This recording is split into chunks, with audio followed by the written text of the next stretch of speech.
반갑습니다. 한자를 상식으로 해석하는 셋다자 연구소 이원율입니다. 오늘은 셋다자 제227강 수학의 개념 중에 하나인 함수에 대해서 알아보려고 합니다. 오늘의 주제는 함수입니다.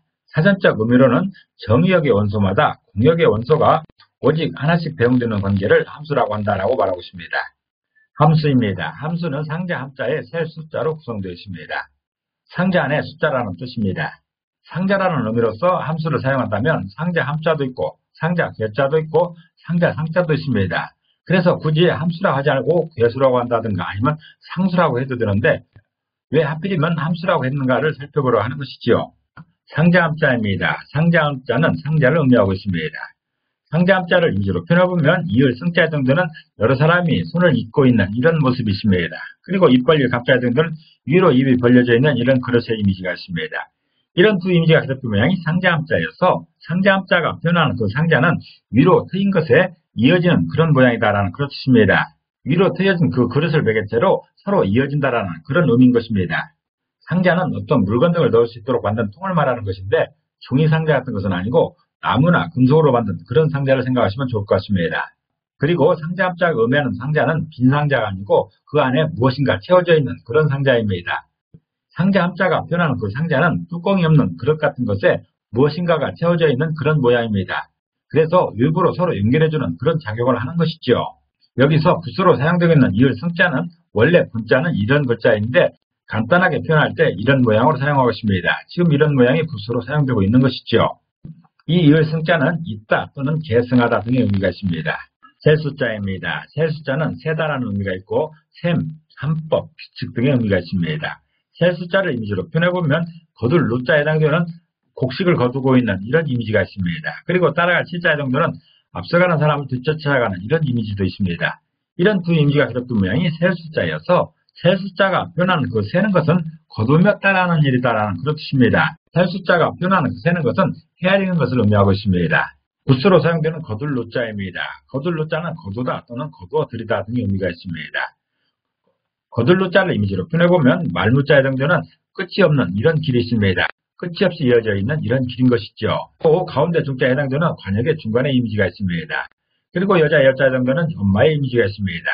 이런 세 이미지가 겹친 모양이 거둘 루자여서 거둘 루자가 표현하는 거두는 것은 끝이 없는 일로 여자의 중심적인 역할이다라는 그런 뜻입니다. 대가족으로 이루어진 집에서는 어머니의 역할이 참으로 많고 막중합니다.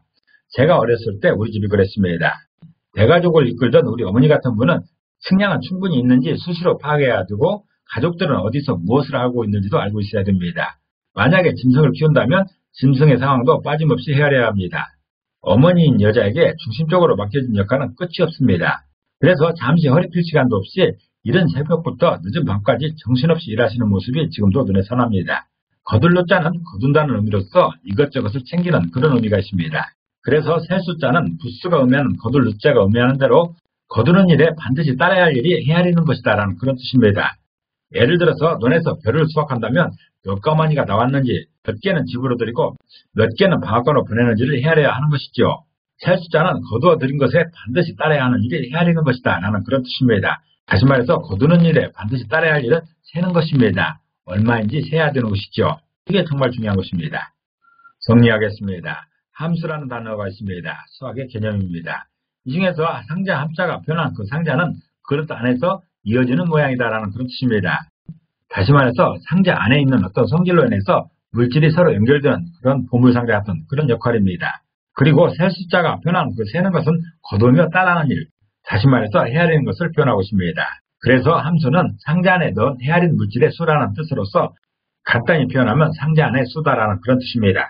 이를 수학적인 개념으로 다시 표현한다면 함수는 헤아린 물질, 다시 말해서 X와 함에 넣은 물질 Y 사이의 관계의 수를 말하고 있습니다. 다시 말해서 거둔 것은 하나의 상자 안에 있어야 되는 것이죠. 거둔 것을 다른 상자에 넣는다면 헤아릴 수가 없게 되는 것입니다. 두 변수 X, Y에 대해서 X값이 정해짐에 따라서 Y값이 오직 하나로 정해지는 관계가 있을 때 Y를 X의 함수라고 하는 것입니다. 그림으로 간단히 설명하면 X는 함에 넣은 숫자입니다. 이 X는 함으로 들어가는 이런 숫자인 것이죠. 그리고 이것이 포함된 영역을 정의역이라고 합니다. 함 안에 넣을 그 영역이 정의역인 것이죠. 이 Y는 함에서 나온 숫자입니다. 함에서 나온 숫자가 Y인 것이죠. 이것을 공역이라고 합니다. 이 정의역의 원소가 함 안으로 들어갔다가 함에서 나오면서 공역의 원소와 하나씩 대응되는 관계를 함수라고 하는 것입니다. 우리들의 실생활에서 활용되는 함수의 적용을 보면 이 자판기나 사다리 타기 게임 같은 것입니다. 예를 들면 자동 판매기가 함수의 원리로 작용되는 것인데 첫 번째 버튼을 누르면 콜라가 나오게 되죠. 두 번째 버튼을 누르면 사이다가 나옵니다. 첫 번째 버튼을 눌렀는데 콜라도 나오고 사이다도 동시에 나온다면 그건 안 되는 것이죠. 그렇게는 나올 수가 없습니다. 그런데 세 번째 버튼을 눌렀는데 다시 콜라가 나올 수도 있습니다. X축에 해당되는 버튼 중에 첫 번째를 눌러든 세 번째를 눌러든 똑같은 콜라가 나올 수가 있다는 것이죠. 그런데 X축에 해당되는 한 버튼을 눌렀는데 두 가지 물건이 동시에 나와서는 안 되는 것입니다. 이게 바로 함수의 원리인 것이죠. 어떤 버튼에 반응하는 음료수는 정해져 있지만 음료수가 버튼을 정하지는 못하는 것입니다. 재미로 하는 사다리 게임도 마찬가지입니다. 4명의 친구 중에 이 갑돌이가 첫 번째 칸을 선택한다고 하면 이 갑돌이가 선택한 대로 사다리를 타게 되면 수박이 나오게 됩니다. 그래서 갑돌이는 수박을 만나게 되는 것이죠. 갑돌이가 하나를 선택했는데 수박도 나오고 사탕은 나올 수가 없는 것입니다. 이것이 바로 함수인 것입니다. 이 함수라는 말은 상자 안의 수다라는 그런 뜻입니다. 이 상자 안의 수가 바로 함수인 것입니다. 이 상자 안을 정의하고 있는 이 fx에 따라서 y가 정해지는 그런 원리인 것이죠. 그래서 정의역인 이 x에 있는 어떤 물질이 상자 안에 들어가면 상자 안의 성질에 따라서 y가 정해지는 그런 원리인 것입니다. 이럴 때 y는 x의 함수다라고 이렇게 표현하고 있습니다. 오늘은 수학의 개념 중에 하나인 함수에 대해서 알아봤습니다. 오늘도 평안한 하루 보내시길 바랍니다. 감사합니다.